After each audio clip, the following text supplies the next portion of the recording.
Welcome to the Trailblazers. I'm Perry Rarick, your host. The purpose of this interview series is to share with you interesting discussions I have with trailblazing thought leaders.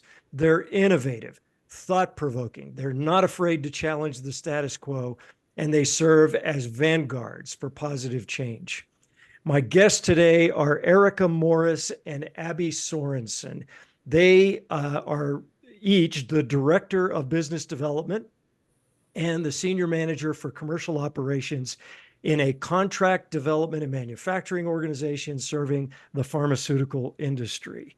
And together they serve in and represent one, if not the most, of the critical components of a very complex and elusive equation that drives business growth. Welcome to the Trailblazers, Abby and Erika. Thank you, Perry. It's always nice to join you in an interview. Thanks for having us, Perry. Awesome. This is very exciting. We've got a really packed agenda and a really good agenda. So we're going to talk about the importance of knowing your business's strength and culture, and the importance of integrating that understanding into your commercial operations and how to do that. Identifying unmet needs and transitioning, that's not just enough, transitioning that into business opportunities, developing a marketing communications and business development plan actually aligned with your target audience. That seems like it's obvious, but that's not all that common. And the importance of sticking with that plan and when not to. So very full agenda and lots of good stuff contained in that. So before we go, some of our audience may not operate in the pharmaceutical space. So could you just briefly talk about what a contract development and manufacturing organization, or CDMO, is in this space, and just some of the challenges of being in that business segment? And I'll turn it over to whoever would like to work on that. I'll take that one, Perry. Yeah, in the CDMO space, really we're an organization that are providing services, whether it be, sterile fill finish manufacturing, different types of pharmaceutical manufacturing, active API, small molecule, large molecule manufacturing, maybe packaging, but really it spans the whole services of that life science, biologics, or small molecule industry to provide services to different clients. So really those challenges come into play of, we have multiple different clients with multiple different needs, competing timelines. How do we support all of those clients, provide them the best services, and meet their expectations when their expectations could be, competing interests? That doesn't sound that hard. Perry, you've been in this industry long enough. You're so funny. Abby, did you want to add something to that? To make it more complex, Perry, it's not like we're manufacturing Lego pieces, right? These are our living systems. They're really complex, very expensive, delicate processes, whether you're in the small molecule or large molecule space. It's not just science. It's very complex. To say the least, it is. And therapies are getting more complex. You got to keep up with that as well. So it's really fascinating. It's a fascinating world. If there are any of our audience members that are kind of on the maybe in a different industry and want to make a transition, this is not for the weak, and you need a lot of courage to jump into this, and it's really a great space. So I want to talk a little bit about the importance of this. And how does one go about this is understanding what your strengths are. It seems a lot of people, and especially for marketers and business development people who are really communicating your value to an external audience. So why is that important? And how do you do that? And how does a company culture play into that as well? Yeah.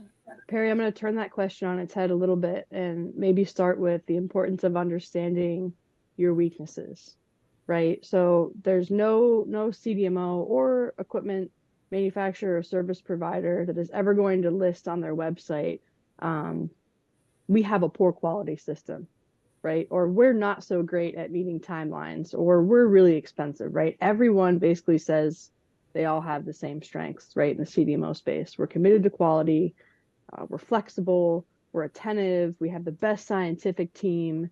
Everyone thinks their strengths are kind of unanimous. I think it's really important to understand your weaknesses, because that's where you can really start to differentiate yourself, right? So maybe your weaknesses, you're one of the newer players in the market, right? You're untested. Great. Well, how do you flip that on its head?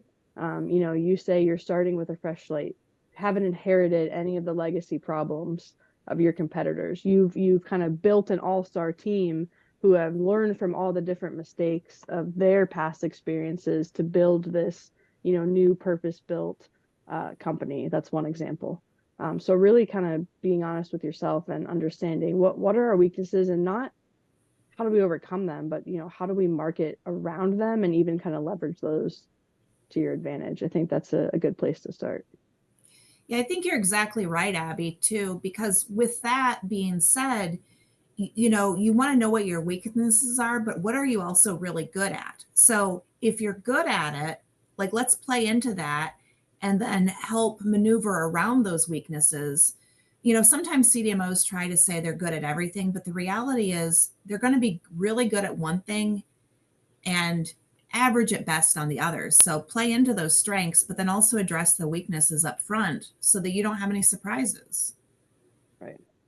That is really valuable. That's worth a pause. So I love what you did there. Was let's talk about first, acknowledging weaknesses. You're right. That never makes the pitch book. That never makes those elevator pitches that people go to. And but not just exposing them, but turning them around, like what kind of anticipating the question and addressing it right out the gates.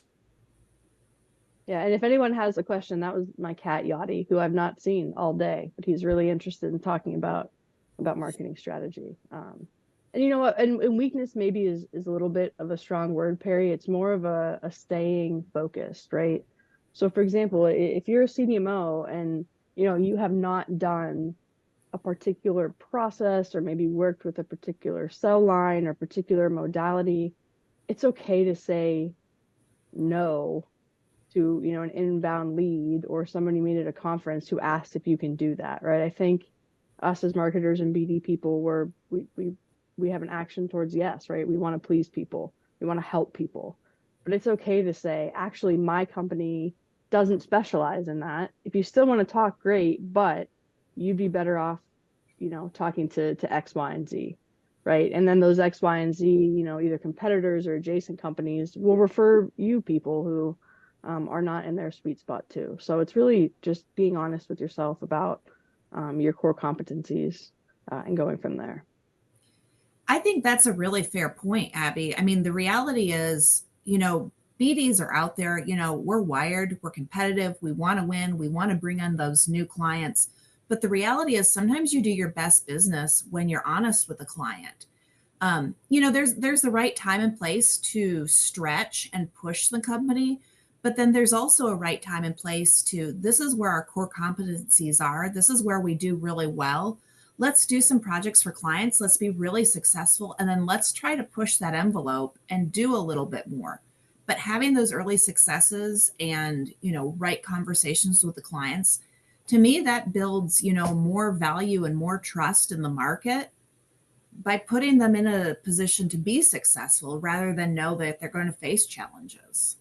Yeah, and sometimes as a marketer, you have to push back when your team wants to either diversify too quickly or launch a new product. And, usually that's coming from the top down, right? All right, we're now going to get into this space or add this additional capacity. And there have been times where I've had to go back up to the leadership team to say, you can do that, but here's what it's going to cost from a marketing standpoint, right? Here's the budget I'm going to need if you really want to be all in on, I don't know, manufacturing viral vectors, right? Or starting a new service line.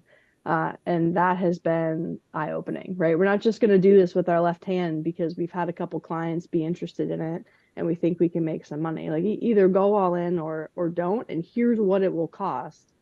Again, not just from a marketing budget, but here's how many BD people I'm going to need, right? Here's how many additional people in the lab are going to need. Once they kind of see that big picture, it becomes easier to just focus small on what those core competencies are. That's a great segue into the next question I had, which is, no business development person wants to say no. So, they're gonna say yes, but and a lot of companies will, well, let's bring on the customer and we'll figure out how to do this. And it's very common out there. There's a lot of pressure to do that, to do that. So, and there's a lot of cost to it, and there's a lot of danger. At the end of this, there's a group of patients that need what is being developed. So there's a lot at risk there. So how do you determine? Talk a little bit about how you size up. And this is so common among marketers. Well, we're going to address an unmet need. Okay. All right. That's good. Makes sense. How do you do that? And then how do you translate that into a commercial operation so that everybody understands, like, this is what we do well, this is what we don't do well. Here's the unmet need, which is the business opportunity we're really looking for. Yeah, I can take that one, Perry. I mean, I think part of that comes down to, it's a good company interplay between business development and marketing. So, you've got to have those good internal conversations between the technical team and business development. If the business development team is always pushing the technical team, you start to get kind of this love-hate relationship. Oh, that BD, they're bringing me another project that's going to create headaches for me and failures. But then also it's the interplay with marketing. Are we pushing the right thing as BD? Are we on the same page in terms of what marketing wants to push out there in terms of the company being capable, being able to deliver on? It's really a three-prong approach that needs to be all on the same page. Otherwise, ultimately, the customer is going to lose out.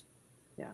And I think when you start to get siloed, especially in your KPIs and metrics, that's where you really get into trouble, right? So if my marketing team only cared about hitting a certain number of MQLs per month, or we only cared about this many LinkedIn impressions, or right, or staying within budget, it just doesn't work, right? Because now I'm having to meet some fictitious lead quota, and I'm passing Erika leads that she's not going to be able to convert to proposals, right? But then maybe the proposals team is pushed, to track a certain number of V1s they're issuing every month. And then of course the technical team, might be tasked with getting on a certain number of calls with the BD team every month. And if you're not starting by filling your funnel at the top correctly, then it just breaks down. So it's a combination of making sure you're getting the right names in your funnel, then just being realistic with your metric, right?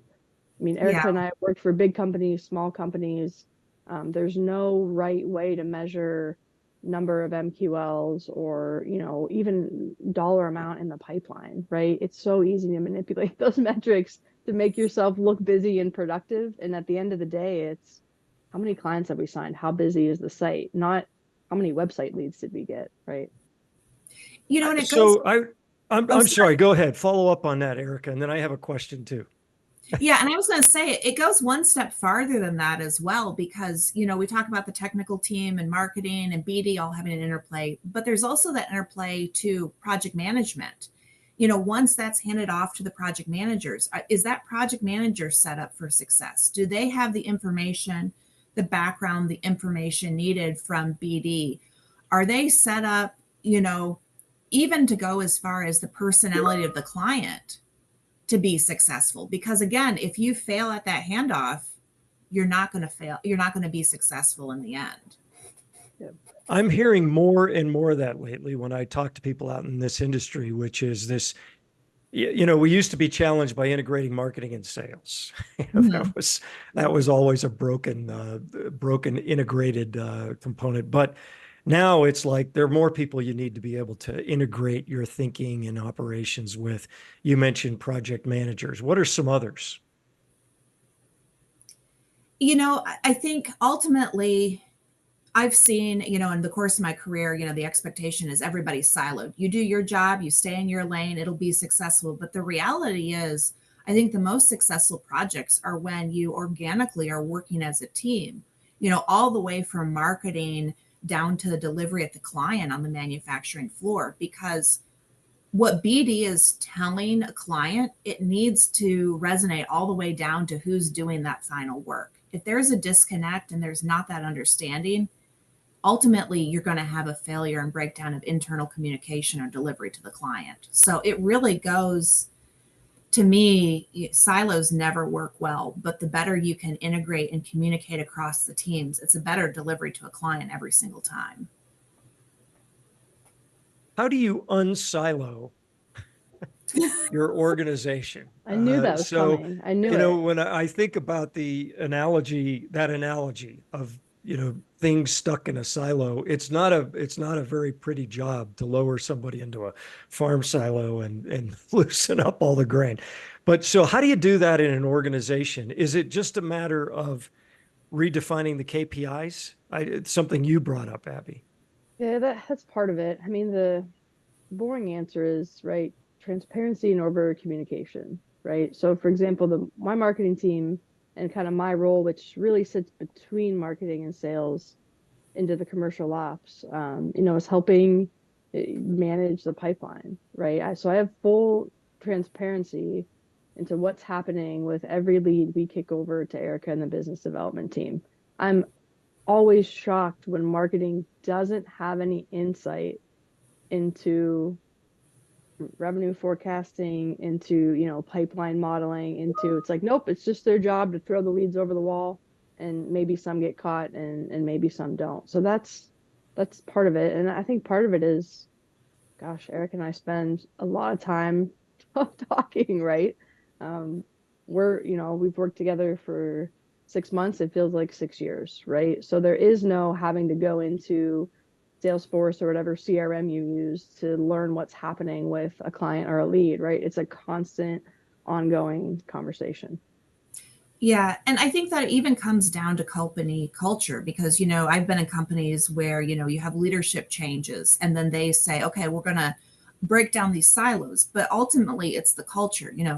You want to be in an environment where you work with people, everybody works well together.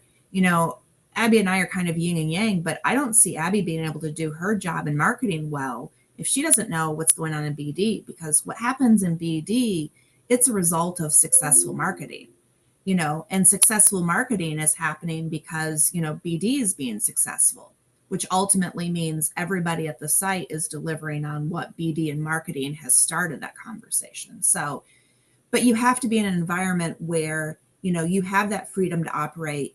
You have that freedom to say, okay, yeah, I'm a BD and I only work on drug substance, but let me help you with, your cell line development or your fill finish needs, because ultimately, the client doesn't stop at just, I need drug substance. The client, in order to be successful, needs that whole gamut of services. So if you develop this great relationship, let me help you and the rest of the company be successful. It's not just about my numbers, it's about everybody winning. And sometimes I think in BD, that's a hard pill to swallow because you're competitive by nature. You want to be the best. But the reality is, I'm at my best when the client's at their best and everybody's being successful. And Perry, maybe to give you a couple concrete examples of how we've torn down the silos. And first of all, I'll say there's no, okay, the silos are blown up, everyone's good, right? It's a constant process. So a couple things, I've seen Erika do well. I mean, she comes from the bench, right? She's a protein biochemist by trade. So she's done some just mentoring of our younger scientists in the lab, right? Quick half-hour check-ins, get to know each other. What's going on in the lab? Where do you see yourself from here? That's been great. And again, typically business development is not doing that, right? But it's just a way to build those connections with the team on site. We've also, because we're a small team, we pull people from the lab and the manufacturing team to travel with us, right? We know their primary work is serving a client, but hey, come on the road with us to a trade show, right? Learn what it's like for your feet to hurt after 3 days and just hear what people are asking us at the booth. Maybe go attend a session and come back with some industry knowledge, right? Get a little taste of what marketing and BD does. And then of course you have, the team dinners and the bonding that goes on. And that is a lot more powerful than saying, hey, we need to interview you for a white paper, right? What's going on in the lab, right? We really try to be more interactive. And then the third example, so, one, the, mentoring and kind of unique collaboration opportunities, kind of forcing those to happen. Two, bringing other members of other teams on the road with you to conferences. And then three, back in May, I put together a short PowerPoint for our leadership team, and the title of it was, "What does marketing even do all day?" Right? And we went through some of the things my marketing peer and I do all day, right? Okay, so you see this LinkedIn post. Did you know we have these paid campaigns going on and these analytics, right? You see this client just signed.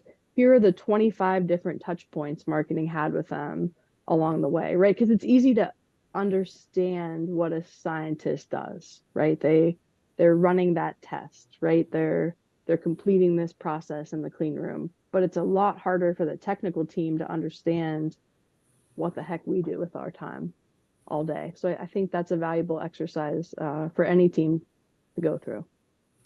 And it goes one step farther than that too, Abby, because, you take the time to build these internal relationships, build those genuine relationships.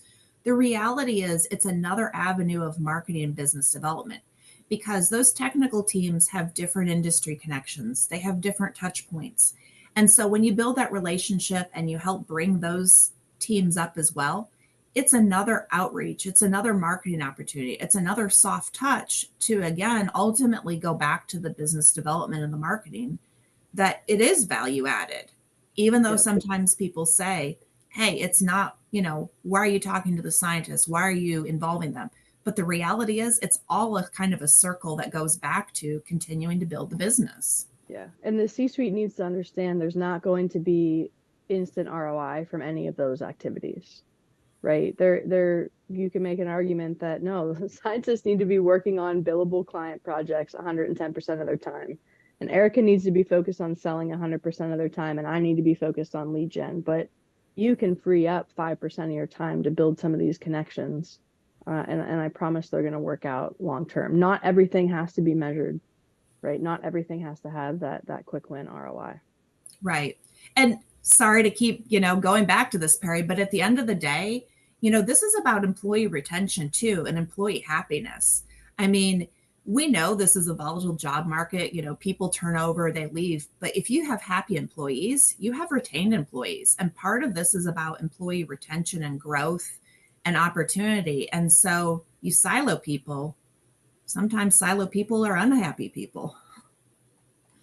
Yeah, you guys, you paint this great picture of this transparent lack of silos, really significant empathy across departments, and I think you summed it up really well, Erika.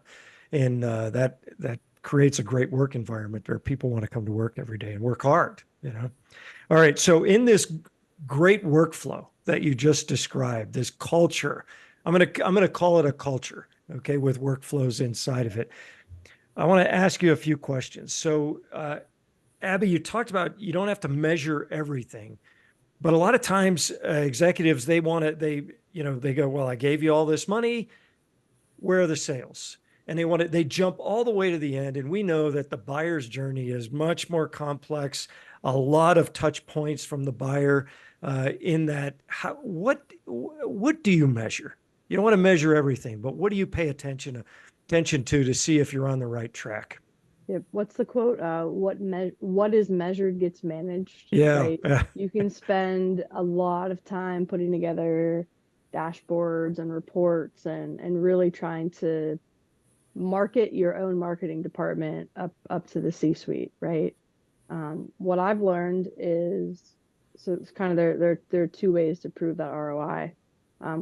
One are the intangibles, right? We will hear a competitor at a trade show say something like, "Man, you guys are everywhere," right? Or, "Oh, your marketing's great," or, "Hey, we heard of you on this channel." So sometimes you can latch onto a very specific kind of anecdotal, look, this is working, and I'm only going to hear about it 1% of the time, but it means it's working 99%, of the time otherwise. And then The other thing we manage is really trying to trace back all of the different marketing touch points that go into that buyer's journey. It's not one thing. So I currently am using a first touch model. So I want to know if that lead came in from Google, from LinkedIn, from paid media, from a trade show, from a referral, right? And then I know all of those channels are going to work together as that, sale progresses. So I can at the very least be able to show our leadership team, all right, of our entire pipeline, here are the sources that those opportunities are originating from, right? And then as we plan, whether it's quarterly or annually, let's look at the sources that's generating the majority of the pipeline and feed more money there and maybe take some budget away from sources that aren't generating pipeline. This is a long and winding question or answer to your question, Perry, but it's a long and winding buyer's journey, and you have to really focus in on those anecdotal small wins, especially when you do get a new signature. And then also just tracking, what's most important. And for me right now, what's most important is what's bringing in the best leads. Yeah. Let me ask you this. So if you're paying attention to those first touch points, everything could be a first touch point. That could be an overwhelming amount of data. Yeah. At what point do you, okay, this is significant, and then go back and look for that first touch point? Gotcha. How do you do that?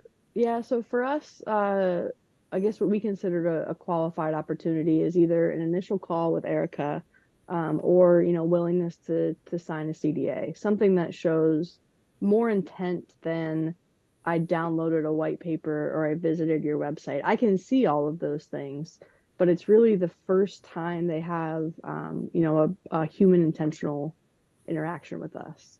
I mean, Erika, for you, it's probably defined a little bit more based on a proposal or a budgetary estimate. So I guess I'll kick that over to you. Like, when does it start to feel real to you and not just some fluffy marketing thing in the ether? Yeah, I mean, part of it comes down to probably is that gut reaction. After you've been in sales and you've had conversations and you've been in the industry long enough, it's almost those silent cues that you get, like, hey, this is someone who's really interested. No, they're looking for a third quote. It's just kind of that intangible of gut reaction of, yeah, this person's a real viable. That's when I start to think about, okay, where did it come in? But I think even to take it one step farther, part of it comes back to, measuring KPIs and looking at it is, how are we performing in terms of expectations for the C-suite? Because I think we've all seen, when we're hitting targets and the numbers are great, you're kind of left to do your own thing. The C-suite is happy. But the second you're not hitting targets, then you start to feel the ratcheted pressure from C-suite of, explain to me what you're doing, justify your existence. What are you going to do to get this target back? And that's when the scrutiny comes into play. Now, that missing target could have nothing to do with the company or marketing. It could really just be that normal natural swing in the market, but it's all going to depend on how you react. So sometimes when you kind of get into that reactive state, your processes fall apart for the wrong reasons because you're getting pressure when really it's just a normal natural swing that everybody's seen in the CDMO market. And I think a lot of times, Perry, regardless of where you sit on the commercial team, again, you're always trying to prove that everything works. Sometimes things don't work, right? We launched a LinkedIn campaign recently, paid LinkedIn campaign, promoting the on-demand version of our outsourced capacity update video featuring, our site head and our VP of process sciences. Thought the targeting was right? Thought we did everything the right way. We looked at our cost per lead today and I almost spit out my Diet Coke. So we're going to stop doing that. We're going to stop doing that paid LinkedIn campaign for the rest of the year and set that money aside for another trade show next year, right? And it's okay to say, we're trying a lot of stuff. Sometimes it doesn't work, right? It's okay to kind of, going back to kind of admitting your weaknesses and being transparent. Then the C-suite at least knows, wow, they're being, responsible stewards of our budget, right? They're actively trying to tweak things. Yeah, it's okay to sometimes admit an approach didn't work. Yeah. Those are I'm sorry, Erika, go ahead. But I just wanted to say those are really two really interesting points you make. And I'm going to come back and ask you a little bit more about that. But Erika, go ahead, please. Yeah, and I was going to say it even goes one step further than that too. When you look at campaigns, when you plan those campaigns, it's thinking about all those things you're aware of in the industry. Is it better to send an email or a post on a Friday afternoon versus a Tuesday afternoon? Are we bumping up against a European holiday? Are we bumping up against school breaks? You kind of have to almost take all of that into account when you're planning it, because otherwise you are setting yourself up for failure. But part of that, again, is just that experience in the market and knowing, hey, this is kind of a normal downturn at this time of season because everybody's worrying about back to school time rather than 100% focus on their jobs. Yeah, that's a great point, and all the nuances that you understand with a little experience. Every day I get a LinkedIn, invite connection, and I'll connect with somebody, and the next thing I get is a sales pitch about how much they know about me and how they can help me at something that I don't even do. Okay, so what are they thinking? They just need to slow down and apply some of the things that you just mentioned, Erika. So I want to go back and address with a question two things you brought up. One is how to best engage the executive leadership. You need their support. And to your point, Abby, you put together a PowerPoint presentation because you felt like they didn't even understand what marketing did day to day. So what are some tips you have in engaging that executive suite? Yeah. Not to sound pessimistic, but I have seen companies before where it doesn't matter what you do, they're just not going to get it, right? I've been fortunate to work at companies that do get it, but when we were colleagues back in the day, Perry, there were some that just didn't get it. And as a marketer or a BD person, those are probably companies you're not going to retire at, right? But I think for the companies that the C-suite does want to understand it, um, and they do want, to support you from a resources and a budget standpoint, it's just over communication, right? I'm not saying, we send out an all company email every time you hit a certain number of followers on your LinkedIn page. No, but constantly reminding them, hey, here's the activity we're doing on LinkedIn. Can you please share this post? We're going to feature that piece of content with you in it, right? Just constantly over communicating that. And I try to use our C-suite in as much content as we can. Again, whether it's getting them on the road at a trade show and doing a video interview there, or sitting for a blog interview, kind of giving them some ownership of, you are part of who we're marketing, right? People want to do business with people they trust. If you don't trust the leadership team, you're not going to do business with us. So making them understand, they have some skin in the game as well. I think that's important. I want to pause there for a minute and just say what valuable advice that is. Getting your leadership out there in front of the public. There's a lot of, I think they feel comfortable, behind the scenes, and I think that's very important. They also have credibility by the nature of who they are and their role. There's a level of credibility that's really important. Of course, that's challenging to talk them into doing that. So, Right.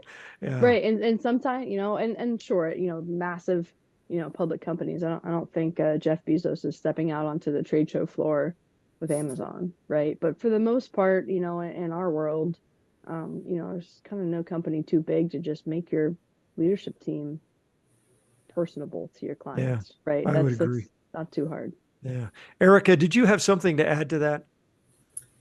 I did, but I lost my train of thought, Perry. Sorry, I keep jumping in at the wrong times. And that's why marketing's important. We got to keep our BDs on.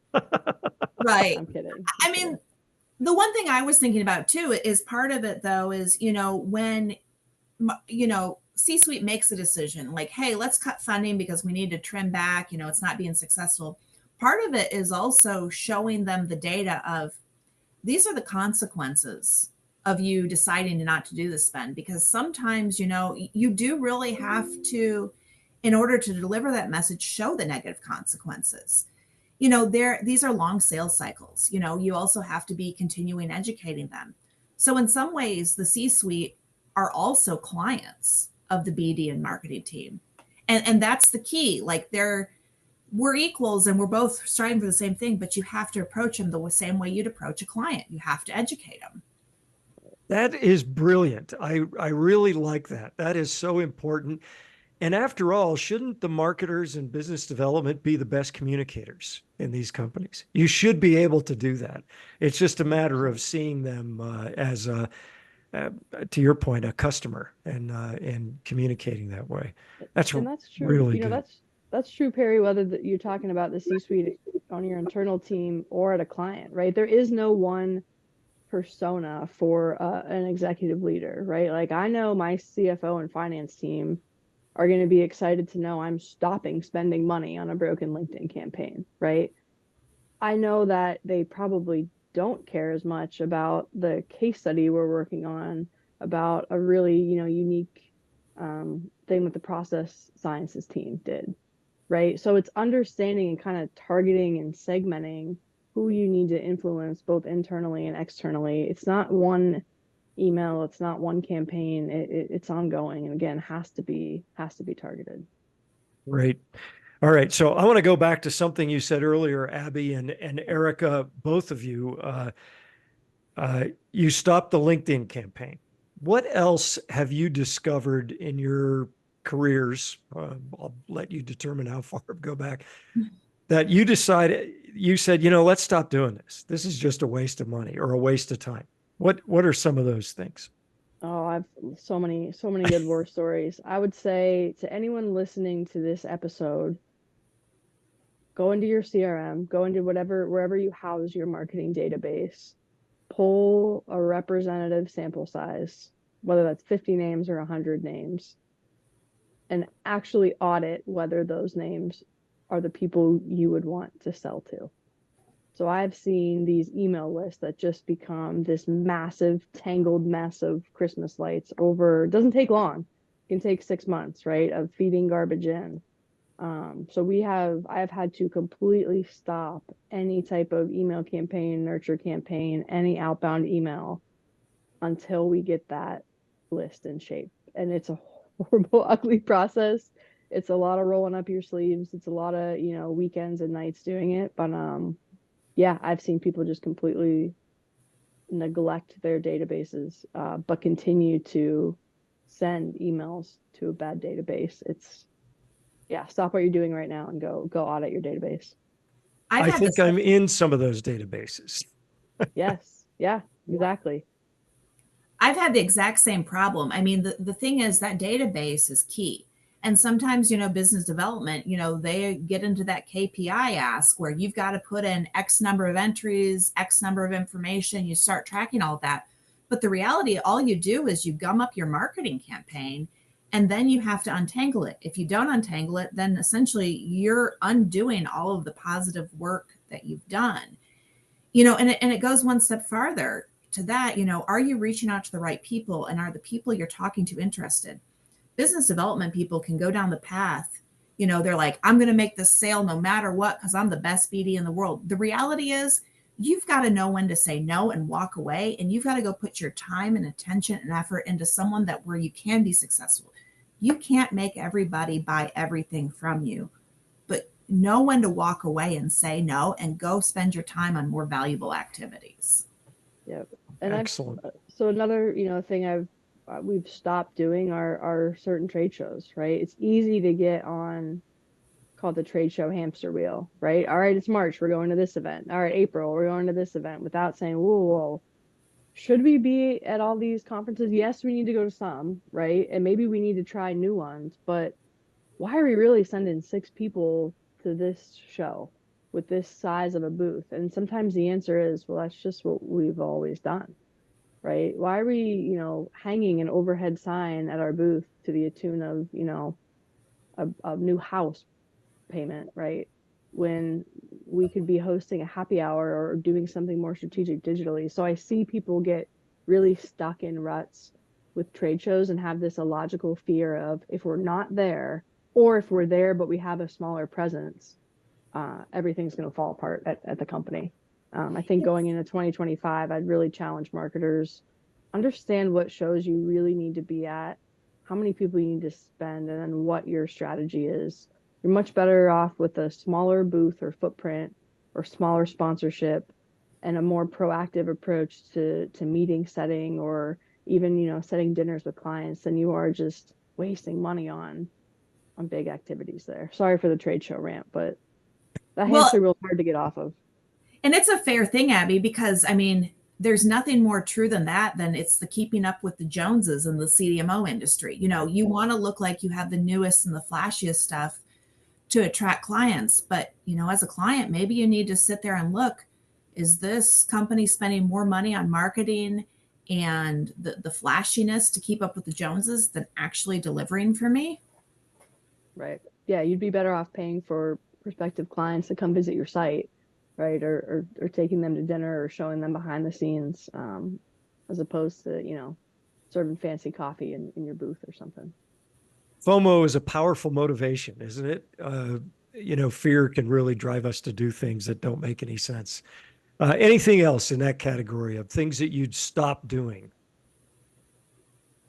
We might be able to go on all day sometimes, Perry, Yeah. about it. It just probably depends on the day you catch us. And Well, it depends on, I'm sorry, go ahead, Abby. Yeah. it depends on who you're trying to reach, right? I mean, I've seen companies do a lot of print ads, right? Which to some listeners of this podcast might sound crazy, but if you're, marketing to the C-suite, or you're marketing to larger, more established companies, there might be a case to have that brand awareness in print, right? In my case right now, I'm focused on really early stage biotechs and, academic researchers trying to get their, to clinical trials for the first time. They're not reading legacy industry print magazines, right? But I do know they're on LinkedIn, and I do know they're at certain conferences, and I do know they're receptive to just one-to-one cold emails. So let's not keep doing print just because other people are doing print, right?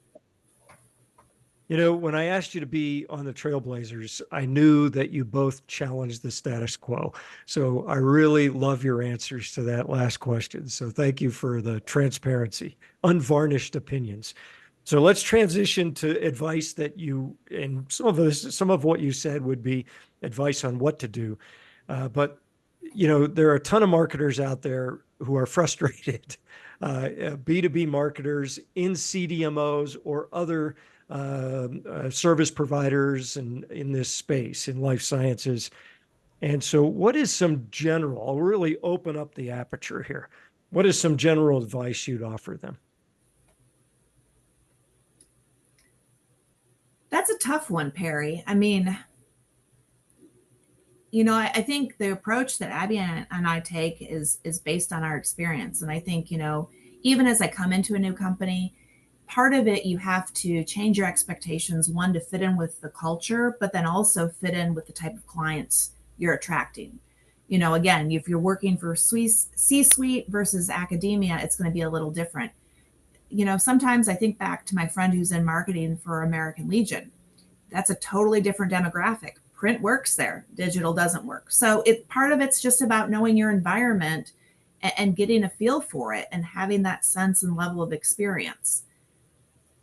Advice isn't necessarily hard and fast. The advice is probably you've got to be flexible and adjustable to meet an ever-changing market. Yeah, and I guess my advice is really to focus on quality over quantity in marketing, right? You don't need to have 10 different marketing channels if you can be successful investing in 3, right? You don't need to spread yourselves too thin. Again, I think as marketers, we're always trying to answer that question of, well, what the heck does marketing do every day, right? If you launch a successful campaign, if you just absolutely nail the copy on an e-blast with a perfect subject line and it gets you some responses, run it again in 6 months. No one in your database is going to know that you sent it, right? And better yet, send it to all your media partners and pay them to run it too, right? Instead of wasting a month trying to recreate the wheel. I think in marketing, less is more feels wrong, but sometimes that's okay, right? You don't need to be at every trade show. You don't need to be in every publication. Find what works, cut back, and again, really focus on what your strengths are. Great advice. How about professional development advice? So this space is it would be characterized by people move around a lot. Each of us has done that. Good. And so do you encourage that? Or you know what? I don't want to give you a multiple choice. What professional development advice would you offer marketers and business development people in this space? I'll start with that because my background is so different from Erica's, and that I have not stepped foot in a science lab since high school.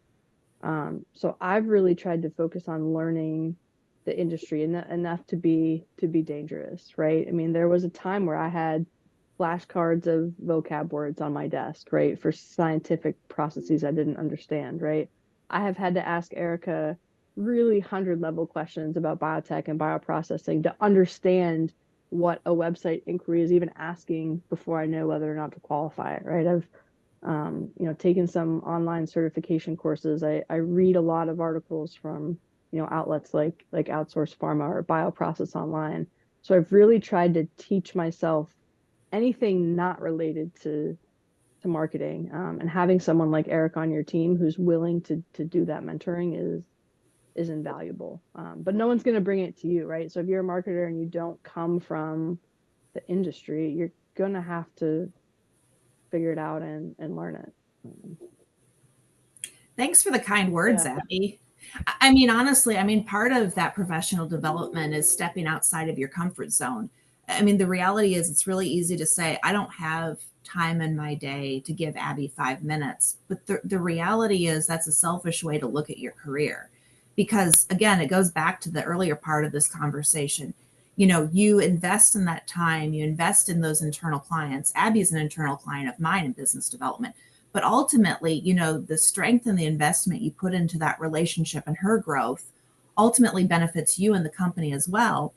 And I think, you look back at my resume, yeah, I've changed jobs a lot, but I've always done it for a purpose. I'm someone who has to keep growing and learning. And I would not be the business development person I was had I not started at the bench, moved into analytical, moved into sterile fill finish. I've touched on every piece of it. And so the perspective that I can bring to clients internally, externally, it's a different perspective than others are going to have. So I can, it's a situation where take what you've learned, learn with the purpose, and use that to carry you forward. But don't just switch careers, switch jobs just to switch. Everybody has a bad day at work. We do. We have bad.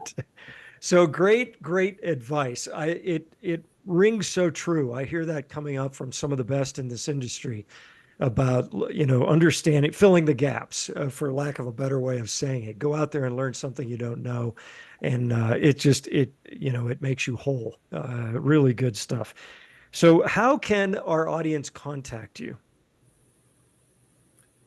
Well, you can always find us on LinkedIn, that's for sure. LinkedIn is a great way to reach us, whether it's for support or, hey, let's connect. We haven't talked in a few years.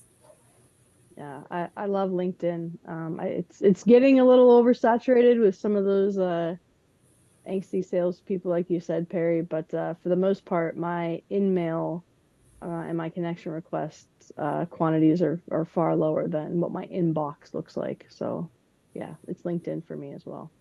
Awesome. Just great stuff. So if you're interested in reaching out to Abby and Erika, please do so. They're very active. I think that's well, Abby and I have worked together, so I've known Abby for a while. Erika and I got to know each other mostly through LinkedIn. And so it's been great getting to know you. I've been speaking with Erika Morris. She is a director of business development, and Abby Sorensen. She's a senior manager for commercial operations for a contract development and manufacturing organization in the life sciences space. It doesn't get much harder than that. I want to thank you both for being on the Trailblazers today. Yeah, thank you, Perry. It's been fun. Thanks, Perry. It's always great working with you.